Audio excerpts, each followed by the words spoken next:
before the name Hades became a whisper of fear, before he was king of the dead, before the shadows bowed to him. He was only a child who never saw the sun, a child trapped inside the body of a monster, a child swallowed by his own father the moment he was born. While other gods grew up beneath open skies, Hades began his life in complete darkness.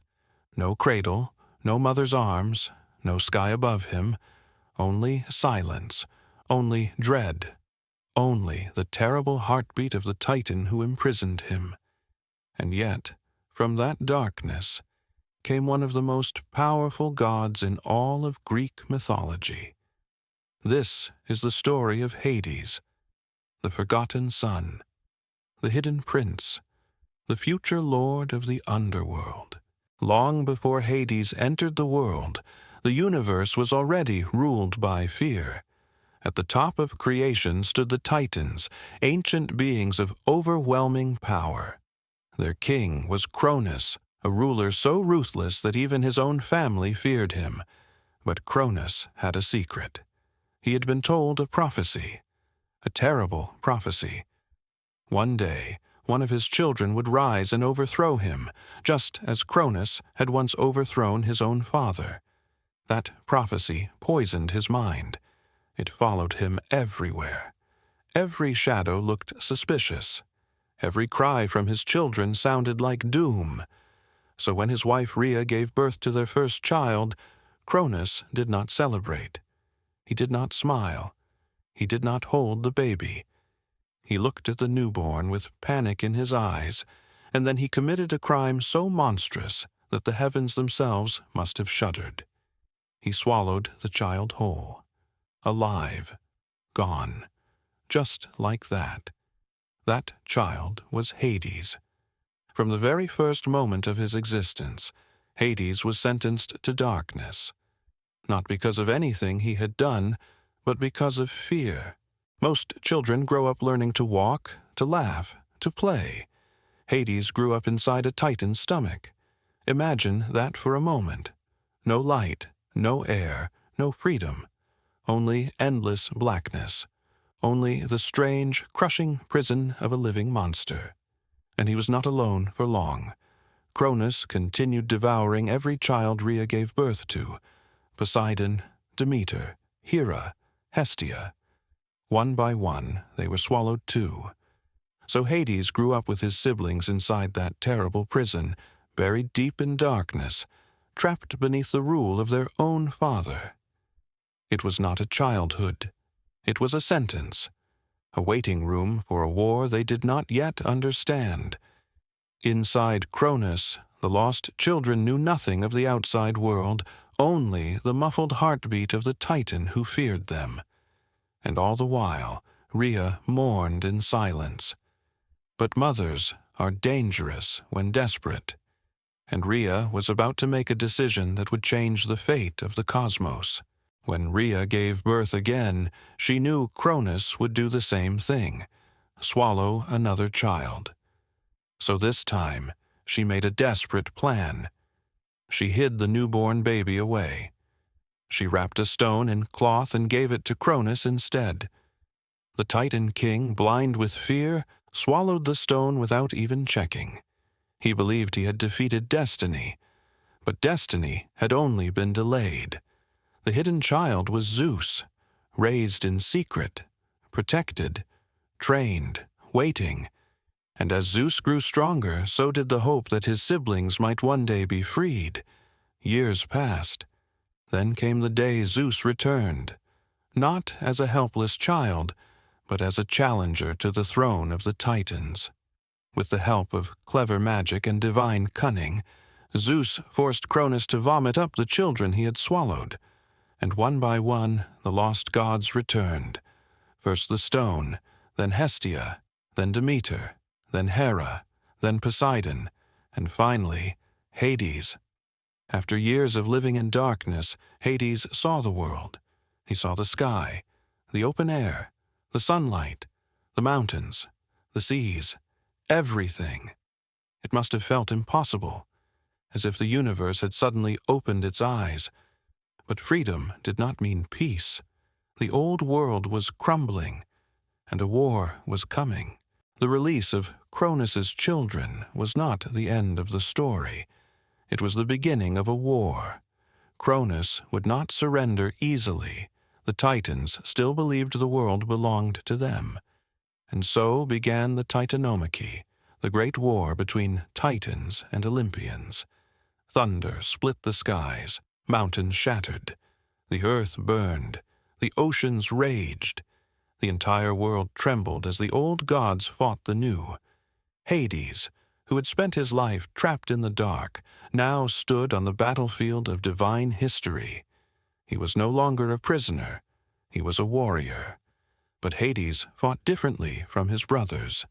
Zeus thundered like a storm, Poseidon struck like the sea itself.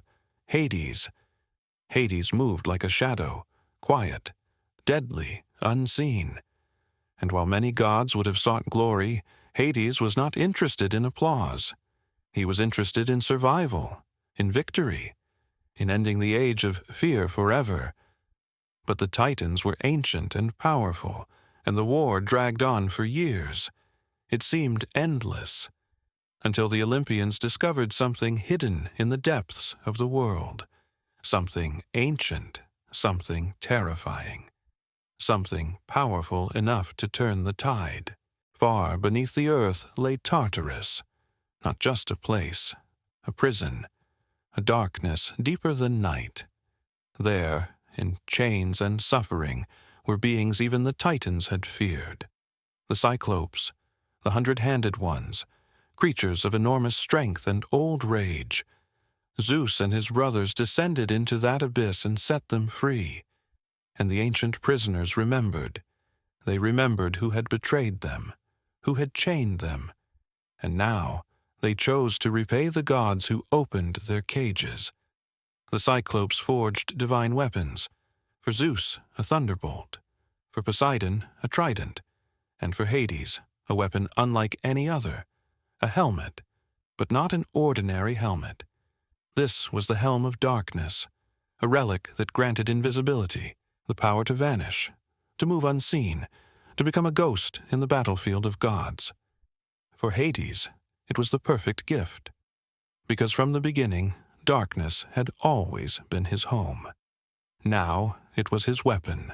Armed with the Helm of Darkness, Hades became a nightmare for the Titans. He slipped through battle lines without warning, appearing and disappearing like death itself. While others fought with noise and fury, Hades struck in silence. He infiltrated enemy strongholds, disrupted Titan defenses, struck fear into immortal hearts. The Titans could not easily defend against what they could not see. And with every hidden strike, every secret move, every invisible blade in the dark, Hades helped weaken the enemy. The Olympians gained ground. The war shifted. The old world began to collapse. And at the center of it all stood Zeus, growing stronger with every victory. The thunderbolt crashed. Poseidon's seas rose in violence, and Hades, silent and unreadable, kept moving like a shadow at the edge of the battlefield. Then came the final assault. The decisive blow, the last clash that would end the rule of the Titans forever. The heavens trembled, the earth cracked, and when the dust cleared, the Titans had fallen. The age of fear was over. The Olympians had won. But victory created a new problem. The world had been conquered. Now it had to be divided. With the Titans defeated, the three brothers stood at the center of creation. Zeus, Poseidon, Hades, three sons of Cronus, three survivors of darkness, three gods powerful enough to shape the future. But there was only one cosmos, and it could not be ruled by all three equally. Tension rose. For a moment, it may have seemed like another war was about to begin. But instead of fighting each other, the brothers turned to fate. They cast lots, a sacred draw, and the universe itself decided their fate. Zeus received the sky, the clouds, the storms, the throne of Olympus. Poseidon received the sea, the waves, the earthquakes, the deep blue force beneath the world, and Hades received the underworld, the realm beneath the earth, the kingdom of the dead. To many, it seemed like the worst prize. No sunlight, no celebration, no glory. But that view misses the truth. The underworld was not a punishment. It was a kingdom, a hidden empire, a place of balance, order, and ultimate authority. And Hades would become its undisputed ruler. While Zeus climbed toward the brilliance of Olympus, Hades descended, down, down, far beneath the mortal world, beneath roots, stone, and sea, into the silent domain where all life eventually ends. The underworld, a place of shadows, memory, judgment, and eternal law. This was not a land of chaos. It was a realm of structure. The dead did not simply wander there without purpose. Their souls passed through gates, crossed rivers, faced judgment, and Hades sat at the center of it all, not as a demon, not as a monster, but as a king. He did not rule the underworld with wild cruelty. He ruled it with certainty, with seriousness, with cold, unshakable authority. Hades understood something most gods never did, that death was not the enemy. It was a law, a necessity, a boundary. And someone had to guard that boundary. Someone had to make sure the dead remained dead. Someone had to keep the balance between life and the silence that followed it. That someone was Hades. In the end, Hades did not rise to rule the heavens. He did not command the sea. He did not sit among the bright, laughing gods of Olympus. He ruled below, in silence, in shadow, in absolute power. And from the day he was born to the day he became the god of the underworld, his life was a journey from one darkness to another. But this time, he was no longer trapped inside it. He was the master of it, the forgotten son, the hidden king, the lord of the dead, Hades. So, what is the real story of Hades? A monster? A villain? A tyrant of the dead? Or something far more complicated? He was born into betrayal, imprisoned before he could speak, swallowed by the father who should have protected him, trapped in darkness, freed only after a great cosmic rebellion. He fought in a war that changed the fate of the universe, and when the dust settled, he accepted the domain no other god wanted, the underworld, the place where all living things eventually arrive. Hades did not become a god of the dead because he was weak. He became it because he was strong enough to face what others feared.